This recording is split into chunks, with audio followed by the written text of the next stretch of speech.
से बताइएगा जो ये सोच रहे हैं या इस भ्रम में कि पेपर बहुत टफ आया है। देखो कभी भी ना ईमानदारी से वास्तविकता से मुंह नहीं मोड़ना चाहिए। बिल्कुल सही बात। मेरे सामने कोई वास्तविक चीज और मैं उससे मुंह मोड़ के खत्म हो जाऊं और मैं कहूं मुझे नहीं दिख रहा, तो ये नहीं बात बनेगी, क्योंकि पेपर देने वाले एक दो होते तो वास्तविकता से मुंह मोड़ा जा सकता था। पेपर देने वाले 40-45 लोग हैं, 40-45 लाख लोग। तो पहली बात, हिंदी में कोई दिक्कत नहीं थी, मैथ में कोई दिक्कत नहीं थी, रीजनिंग भी कोई ऐसा, क्योंकि मानसिक अभिरुचि है ही नहीं जो लंबे सवाल होते थे परेशान करते थे। छोटे सवाल थे बहुत ही, और लॉजिक भी बहुत आसान था। रीजनिंग में मैथ की संख्या बढ़ी, पहले मैथ के रीजनिंग में देता था, अब वो मैथ के दे रहा, लेकिन इजी थे, एक्स से सॉल्व हो जा रहे थे, मैं भी सॉल्व कर ले रहा था। अब कहानी क्या रही है, तुम्हारे दिमाग में जीको को लेकर एक भ्रम पैदा किया जा रहा है। बहुत से लोग मैं सुन रहा हूं टफ आया है। भाई मैं ज्यादा बड़ी बात नहीं करता, बीच चौराहे पे जहां तुम कहोगे इसमें से 80% क्वेश्चन कॉमन सेंस से कर लोगे। एनएचआरसी ये 1885 मैं मुंह जवानी तुम्हें बता सकता हूं, तुम किस पर जा रहे हो। कॉमन सेंस होता है ना, अरे तुम्हें पता है 3-4 आप कॉमन सोशल मीडिया यूज करते हो, एक यूज नहीं करते, उन तीनों में वो तुमने कभी नहीं सुना। तो अगर होती तो तुम भी सुनते। तो कॉमन सेंस क्या कहता है? चौथा, साइबर क्राइम के कह सकता हूं कि वो तुमने पहली बार सुना साइबर क्राइम। पर मैंने तुमसे एक बात बोली थी कि तुम्हें 150 क्वेश्चनों पे नजर ही नहीं रखनी, तुम्हें 120 क्वेश्चनों पे नजर रख रही है। अब तुम क्या कर रहे हो, तुम 130 क्वेश्चन अटेम्प्ट कर रहे हो, उसमें 100 सही और 30 तुम गलत कर दे रहे हो। यह क्या तरीका है? अगर तुम कॉमन सेंस सही से लगाओ तो भी तुम आराम से 25+ क्वेश्चन जीके में कर लो। तो ये जो तुम्हारे भ्रम में ना GK out of the box, इससे सरल जीके भारत के किसी एग्जाम में नहीं आया, इससे सरल जीके भारत के किसी एग्जाम में नहीं आएगा। तो अगर तुम्हारे मन में कोई ये भ्रम पैदा कर रहा है टफ आया, ये आ गया वो आ गया, तो 37-38 क्वेश्चनों में से मैं कह रहा हूं 10 क्वेश्चन छोड़ दो, 28 क्वेश्चन पे तो नजर मारो। अब उठाओ तो सही पहली शिफ्ट का पीडीएफ, कैसे तुम्हें 28 क्वेश्चन नहीं। मैं कह रहा हूं मैराथन से ही वो 20 लाख 40 लाख वाला क्वेश्चन टफ था, क्या नहीं आया तुम्हारा? जो टफ थे मैं बता रहा हूं ना, ये टफ नहीं होंगे कि कोई शब्द आ गया और वो तुम पे नहीं आ रहा है। तो कभी जिंदगी में ऐसा मत समझना, समझ रहे हो? डीजीएफटी वाणिज्य वाली क्लास देखो, नाया हो रातवी लाइव करवाई थी। कहने का अर्थ क्या है, ये तुम्हें मन से भ्रम निकालना पड़ेगा कि पेपर टफ आया है। फिर से बता रहा हूं, पेपर बहुत ही इजी मॉडरेट पेपर है, और जितने तुम लोग ये टफ कर रहे हो, तुम्हें आंसर की आने दो, तुम इसकी वो आने दो, क्या बोलते हो उसे, कट ऑफ। अभी कट ऑफ बताऊंगा अभी 9 बजे। आप खुद कहोगे अपने मुंह से कि ये तो भैया कुछ अलग ही चीज मिली है, ये तो हमें मतलब समझ ही नहीं पा रहे। मैं कह रहा हूं क्योंकि पेपर नहीं था वैसा जैसा तुम्हारे मन में भरा गया, जैसा तुम्हारे मन में रखा गया। पेपर इजी बहुत, मतलब मैं कह रहा हूं वो टॉपिक तो छोड़ ही दिए जिसमें समय लगता था, जिसमें तुम्हारे गलत होते थे। करंट अफेयर नहीं दिए उसने, यूपी जीके के ज्यादा नहीं दिए। अब तुम वर्ली चित्रकला को गलत करके आ रहे हो। जो पढ़ी पढ़ाई चीजें, मैं मुंह जुबानी तुम्हें 28-30 क्वेश्चन ऐसे बता दूं जिन्हें तुम कॉमन सेंस से कर सकते थे, जिसके लिए किसी ज्यादा पढ़ाई की जरूरत नहीं थी। 7-8 क्वेश्चन आप ऐसे कह सकते, वो भी थोड़ा सा जागरूक रहोगे तो अब जो स्पेशल क्लास जैसे 9 बजे कराऊंगा जीके की, उसमें कर लोगे, कल सब कुछ मिलेगा। अभी भी तुम सेकंड शिफ्ट का पेपर देखोगे तो तुम कुछ अलग नहीं पाओगे। बाबू ये बात आपकी समझ में आ रही है? तो एक बार फिर से मैं वही कहूंगा, अब सभी साथी इस क्लास के लिंक को शेयर जरूर कर देना, ये आपका फर्ज बनता है। देखो हम सबका कर्तव्य होता है, हम गुरु हैं, हमारा कर्तव्य खुद को झोंक कर, जैसा थोड़ा सा चेंज हुआ वैसे ही दोबारा से तुम्हारे लिए फिर से रास्ते को इजी करना, आसान करना। एक शिष्य का भी, अगर तुम असली शिष्य हो यहां से तो शिष्य का भी एक कर्तव्य होता है। क्या कर्तव्य होता है? गुरु का साथ देने का।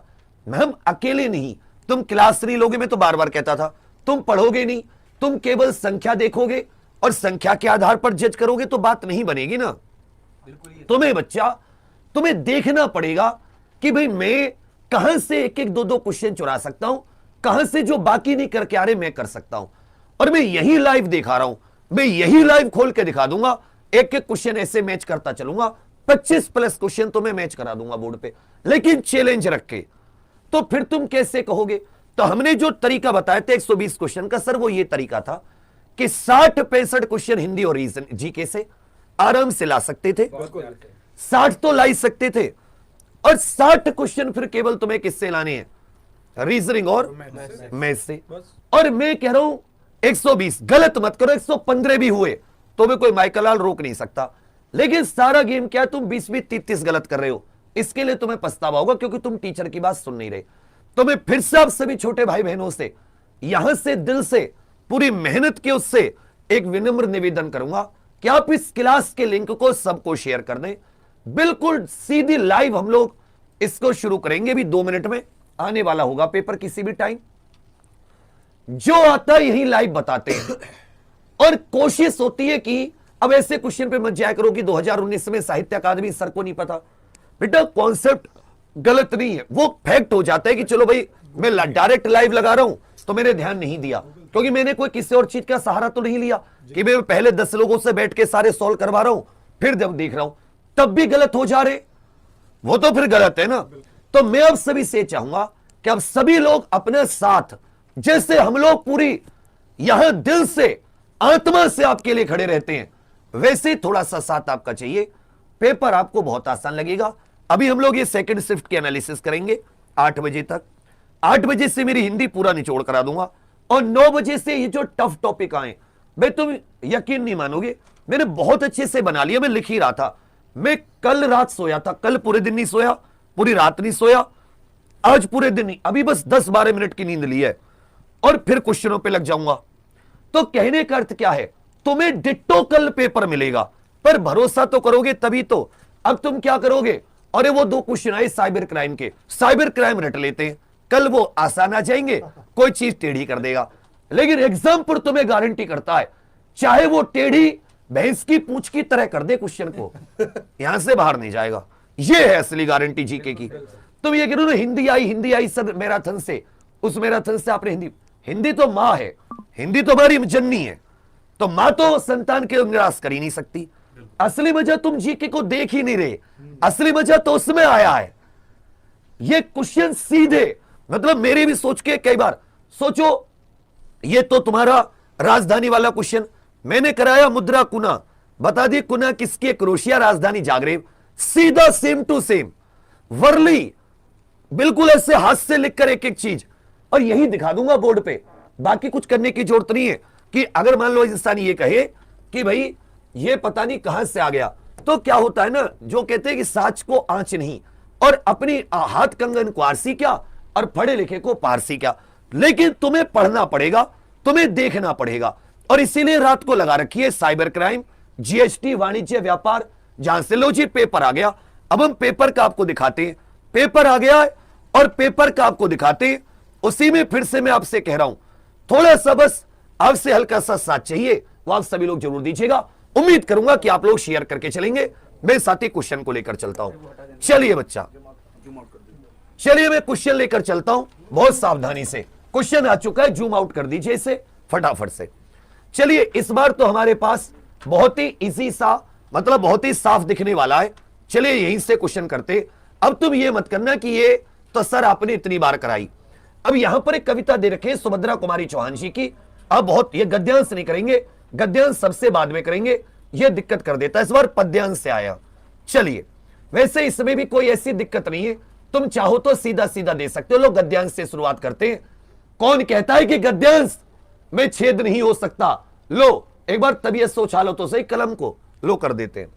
चलो ध्यान देना बेटा, बहुत ही अच्छा क्वेश्चन है, बहुत ही इजी पेपर है। पहला देख के पता चल गया, सेकंड शिफ्ट और भी इजी है। इसका तो गद्यांश वीजिए, उसमें तो अटक भी रहते, अटकोगे भी नहीं। झांसी की रानी कविता सुभद्रा कुमारी चौहान की है। दिए गए आधार पर लक्ष्मी थी या दुर्गा थी, वह स्वयं वीरता की अवतार, देख मराठे पुलकित होते उसके तलवारों के वार, नकली युद्ध व्यूह की रचना और खेलना खूब शिकार, सैन्य घेरना दुर्ग तोड़ना ये थे उसके प्रिय खिलवाड़, महाराष्ट्र कुलदेवी उसकी भी आराध्य भवानी थी, बुंदेले हर बोलो की मुंह हमने सुनी कहानी थी, खूब लड़ी मर्दानी वह तो झांसी वाली रानी थी। अब क्वेश्चन क्या पूछा गया, ध्यान दीजिएगा। पहला क्वेश्चन इससे पूछा गया है, कवित्री की अधिकतर रचनाएं कैसी हैं? भाई देखिए, जो कवित्री है सुभद्रा कुमारी चौहान, इनकी अधिकतर रचनाएं आप देखोगे। अब देखो इसमें इन्होंने यहां पर थोड़ा सा वो दे दिया, बच्चों के प्रति है, क्या इनकी धार्मिक है या इनकी सामाजिक है? मेरे विचार में साथी इनकी देशभक्तिपूर्ण, हालांकि इनकी मुकुल, त्रिधारा, तो इनकी कुछ रचनाएं वैसी हैं खूब लड़ी मर्दानी वह तो झांसी वाली रानी थी। इसमें मर्दानी के शब्द का अर्थ जैसे जैसे साथी एक प्रकार से कह सकते हैं कि जैसे, अब इसमें बहुत सावधानी से उत्तर देना है कि वो पुरुषों जैसी लड़ी, पुरुषत्वान थी, लड़ाकू थी, या वो वीरांगना थी। तो यहां पर कह रहा मर्दानी, मर्द मर्दानी, तो वहां से साथी मेरे विचार से वीर या वीरांगना, इसको एक बार हम लोग देख लेंगे अच्छे से पढ़कर, क्योंकि मेरे विचार में पुरुषों जैसे ना होकर वीरांगना, क्योंकि मर्द जैसी नहीं है, मर्दानी है। ठीक है भैया, चलिए। उसका कहां की बात है कि भाई सही शीर्षक क्या हो सकता है, झांसी की रानी, कविता की कवित्री, तो बहुत, दो क्वेश्चन तो बहुत ही सरल है।